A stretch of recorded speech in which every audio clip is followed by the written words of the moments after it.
All right. This is Joyce from creativeandproductive.com, and I'm going live answering some of the questions I got from Creative and Productive readers.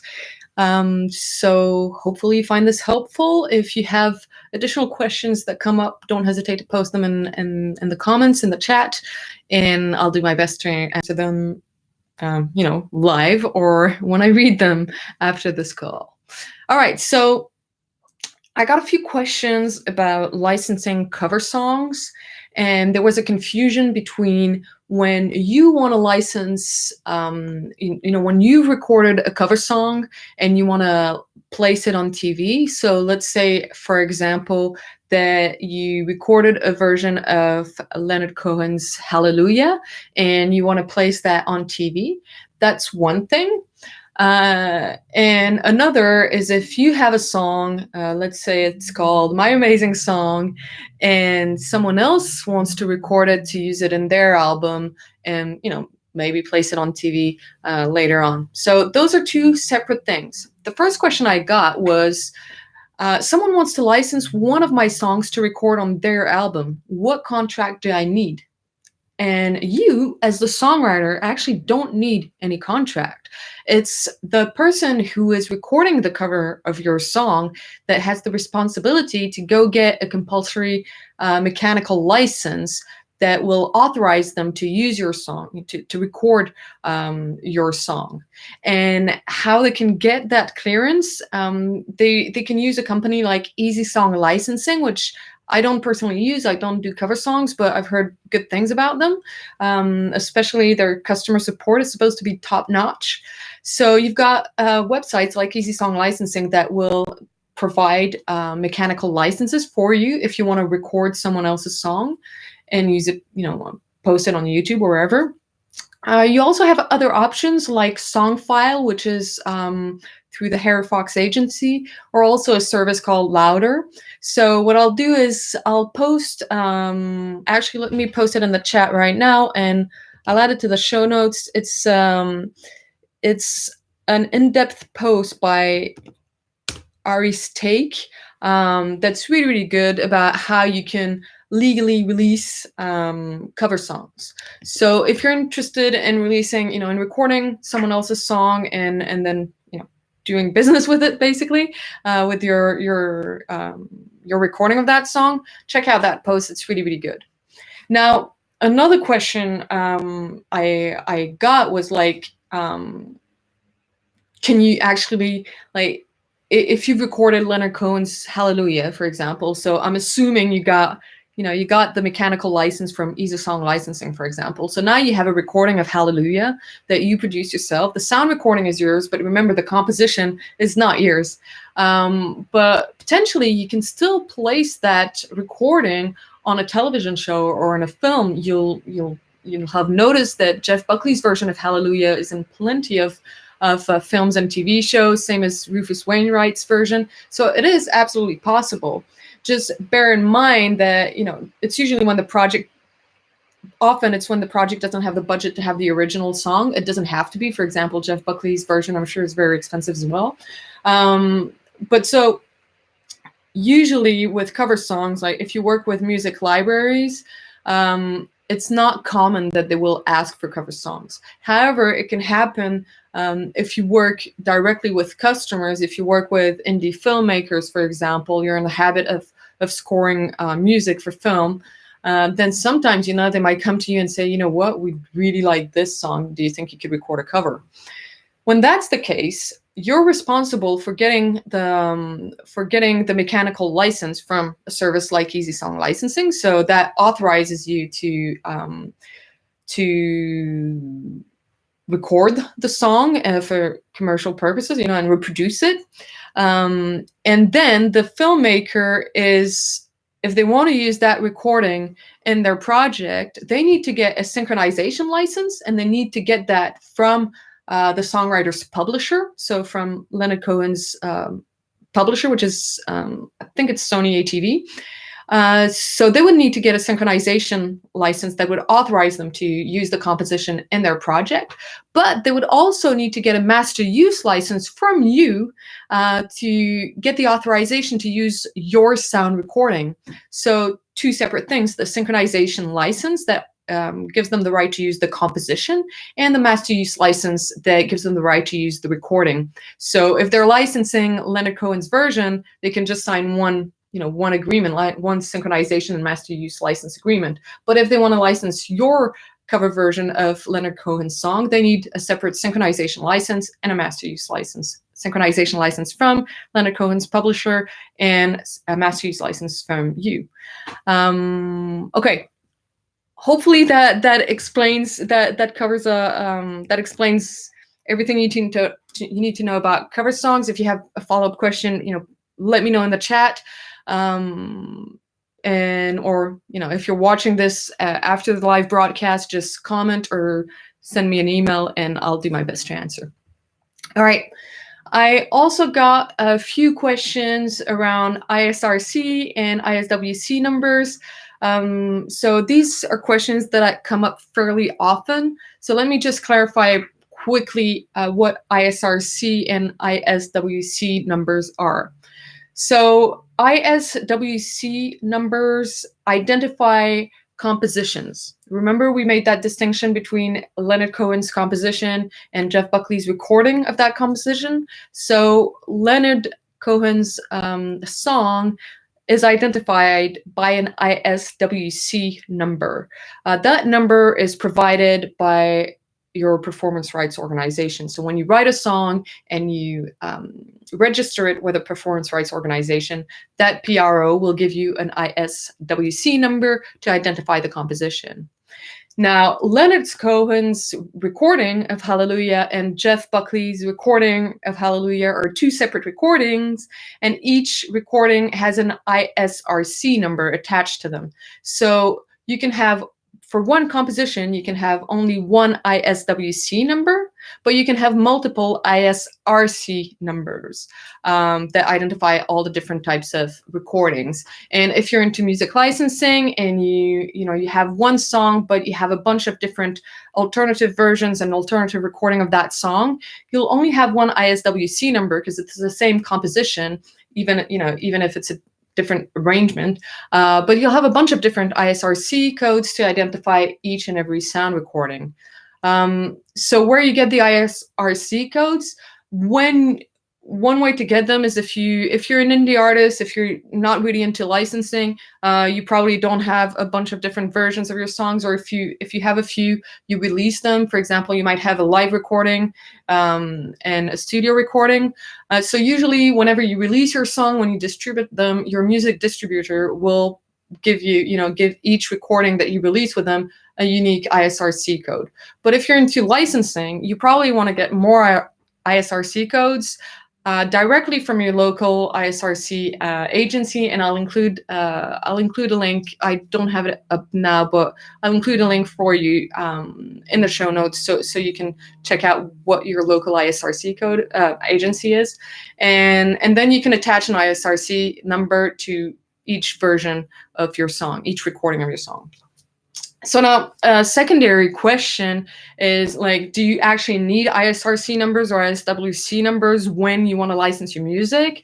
And there's a fairly simple answer to that. If you like, so the purpose of these numbers, these codes, are to enable performance rights organizations and music aggregators to track the audio file through the audio files, through the metadata in the audio files, to track which compositions and which sound recording are playing on digital radio or on TV. So these are what these codes are for. So if you're licensing your tracks, you want to make sure that your audio files include that information whenever possible. So if you license your tracks directly to a customer, so let's say you often work with an ad agency, just directly with an ad agency, and you provide them with the audio files, you want to make sure that those codes are embedded in the metadata of your audio files, because the ad agency is not going to add that information. They're not going to get ISRC numbers or ISWC numbers for you. So if you license your tracks direct to customers, if you're the person providing the audio files directly to your customers, to the end customer, then yes, you must have ISRC or ISWC numbers if you want to make sure they're tracked. So the technology is not perfect. Even with codes, you might not get all the royalties you're due. And even if you don't have codes, actually the TV show may very well fill out the cue sheet properly and you'll get paid, but it doesn't hurt to have those numbers in. Now, if you work with music libraries, then you don't necessarily need those codes. Let me explain why. So music libraries, when they accept your songs and they add your music to their catalog, what they'll do is they'll re-register your songs with a PRO, identifying you as the songwriter and identifying themselves as the publisher. Very often they'll retitle the song, so they'll add maybe initials to identify themselves as the music library. So what they'll do is they'll register your songs with a PRO. So even if you've already registered the song with a PRO, they'll do it again because they want to be able to identify when they make a sale, when they make a placement. So they'll get their own ISWC code from when they register your song with a PRO, and they'll also get their own ISRC codes and embed them in the metadata of the audio files that they then deliver to the final customer. So, music libraries will usually not ask you for that information, or at least not require it. There are companies like SongTrader or SoundCloud is a little bit different. It's not a music library, but where you can include that metadata. So if you have those codes, I would encourage you to include them wherever you can. Even when you send the audio file to the music library, it can't hurt, but it's not an obligation.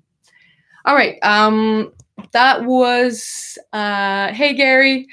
So that was what I wanted to say about ISRC codes and ISWC codes. I did have one last thing I wanted to talk about with you. So if you have questions, now's the time, because otherwise I'll just answer this particular question about music distribution and music licensing and then wrap up. So if you've got any questions, hit the chat now. All right. So the one last thing I wanted to talk to you about, and again, I'll take your questions if you have more questions, is the confusion between music distribution and music licensing.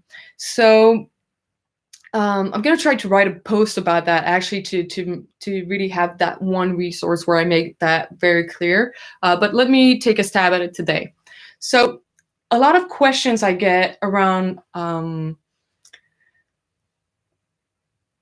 music licensing and music distribution is questions. I'll just list a bunch of questions like, can it hurt? Like, if I'm trying to license my songs, can it hurt? Is it okay to have my songs also on Spotify, or is that a problem? Is there a conflict between music libraries? Will music libraries accept my tracks if they're already on Google Play and Spotify and Apple Music? Stuff like that. And those are really sorry, hopefully it makes sense. Or another question I get is will a music supervisor want my music if it's already been released? So those are a bunch of different questions, but they all come to the same. There are two things that are super important to remember. First, the more your music can be out there, the better. So it is possible that sometimes, very rarely, a music supervisor will want music that's never been released before. But if you think about it, most of the music that is used on TV, whether that's TV shows or films or ads, it was released. There is some custom audio there. It happens that there's someone who orders custom audio, like they want a song, I think it was Coca-Cola for one of their campaigns last year or a couple of years ago. They commissioned someone to write a song. They had a very specific pitch that brief, sorry, that they wanted filled. But otherwise, the music you hear on TV shows, it's usually, it's from indie artists who are touring, who are playing live. Or music that's in music libraries, that's specifically that was specifically made with production in mind. It's music. It may be music that the supervisor found on a Spotify playlist. I mean, it's very rare that the music is not public already. So if you're afraid of releasing your music and putting it out there because you think that it might hurt your chances of licensing your songs, you've got it backwards, and you need to get over that fear. The more you can put your music out there, the better, basically. Now, another something else that seems to be confused, like between music distribution and music licensing, it's important that you understand that platforms like Spotify or Apple Music and Google Play, and I apologize if this is obvious to some, but I do get the questions fairly often, so I do want to clarify that. So those platforms are completely different, and they're completely separate subject from music libraries. So platforms like Spotify and Google Play or iTunes, they make your music available to people like you and me who enjoy listening to music, and who have an app on their phone, and when they commute, they listen to music and they listen to podcasts and all of that. So it's for private consumption, really. And you'll have some venues, some bars will have Spotify in the background, but in theory, they should be paying a license to ASCAP, for example, to a PRO, and you should get trickled out. It's, even though it's played in public, it's basically the radio. So, think radio, public, private consumption, even if it's played in public. But so that's one thing. But then music libraries are completely different. Music libraries are a place where professionals come to get music so they can use it in their projects, so they can synchronize it to their production, whether it's an audio production like a podcast or an audiovisual production like a TV show. They're looking for music that they can use in their projects. So, two different worlds completely, and they're not incompatible, not at all. They're completely compatible. So, you want to make sure, just if you're an indie artist who's performing live and who's building a career and trying to get a record deal, or you're a songwriter trying to get a publishing deal, you might want to be careful about which music libraries you choose to work with, because some music libraries are more prestigious than others. But other than that, apart from how you brand yourself and who you associate with, then you're fine. It's completely compatible. If you compare to playing live, it's the same. If you're an up and coming band and you only play small time gigs, that don't attract anyone, then for your branding, it's not particularly good. Whereas as soon as you land a decent sized festival, then suddenly, it's you gain in credibility. It's the same with licensing. If your music is only in small royalty free libraries, it's not as prestigious as if it's on, if it's in Sony ATV's catalog, or if it's in a big library, even like Jingle Punks, who may be able to get you big gigs and adverts. Okay, so hopefully that clarifies a little bit music distribution and music licensing, and I will write a post about that. So if you have any follow-up questions, do let me know. You can email me, joyce@creativeandproductive.com, and they'll, so then I remember to add that to my post and to make sure I address those questions. All right, let's take your questions. Angelina, you had a question. I have some songs with Song Trust Publishing Administration, and they take a 15% cut, and I am free to pursue licensing deals. How would I approach pitching when I have this deal in place? Okay, so there are a couple of things. First of all, because SongTrust takes 50% cut of the publisher's share, you will not be able to work with some music libraries. A pretty standard deal with music libraries is that you keep 100% of the writer's share and they keep 100% of the publisher's share. So since you're already giving away 15% of publishing and you don't have 115 to give away, it means that you won't be able to work with those libraries. That's okay though. You can work with other libraries you can work with music libraries that don't take any of the publishing, or you can work direct with customers. So you can work with, if you identify an indie filmmaker on Vimeo, for example, you can work with them directly, or you can work with production companies that you've identified, or podcasters. You can work with anyone you want, really, as long as they don't want any publishing, because you only have 85, or as long as they want 85% or less of publishing, you can work with them. All right. Also, I have only registered 10 songs with SongTrust, and I wonder if I should not register my music licensing production music as to keep the 15%. Any suggestion? Okay, so yeah, if you're focused on production music, so if you're focused on licensing your songs, you may want to avoid registering them with SongTrust because of that 15% cut that they take, and that might prevent you from working with a number of music libraries. So what I would do if I were you is I would research 10 or 20 music libraries and have a look at their deals. Identify 10 music libraries you'd like to work with, and of the 10 music libraries you'd like to work with, have a look at their contracts or ask them how much they take out of publishing. So I'm not sure if this is still accurate, but for example, Pond5 may not take publishing. So you might want to double check with them, because stuff changes all the time in this industry. But yeah, if I were you, basically, I would identify 10 music libraries that I want to work with, and then look at their deal. And if you see that all of them want 100% of publishing, then it's probably not right for you to register those, the songs with SongTrust. If you see that half of them don't take any publishing, you may consider signing up those songs with SongTrust, because you'll only miss out on half the opportunities. It's your call, really, but I would encourage you to make that, to do that research. Alan asks where he can hear my music. Well, you can hear it.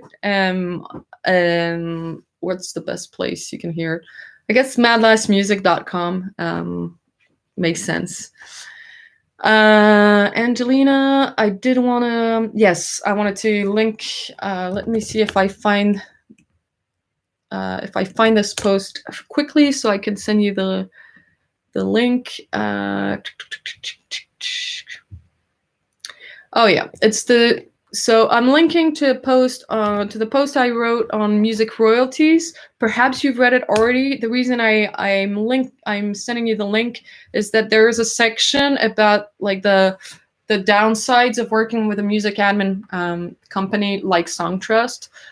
So you might want to, if you haven't checked it out, you might want to check it out, and hopefully you'll find it helpful.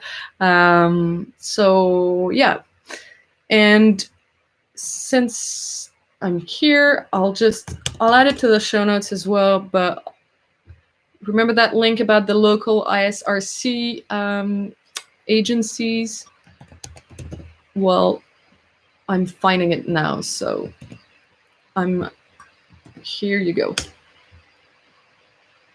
All right, yeah, awesome, Angelina, good call. Yeah,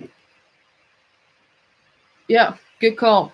And I mean, it's not, I don't want to discourage anyone from using music admin admin publishing companies, because they are useful, but there is a downside, so it's something to be careful about, especially when you're into licensing. All right, cool. Well, I think we'll call it a day. And this broadcast will be available for you to watch again. If there's anything you need, you can comment on YouTube, on creativeandproductive.com. You can send me an email at joyce@creativeandproductive.com, and I'll do my best to answer quickly. So thanks everyone for joining. It's always a pleasure to get to know you a little bit better and figure out what you need. And if there's, as usual, if there's anything I can help you with, don't hesitate to reach out, and I'll do my best to deliver. All right, bye. Have a great day.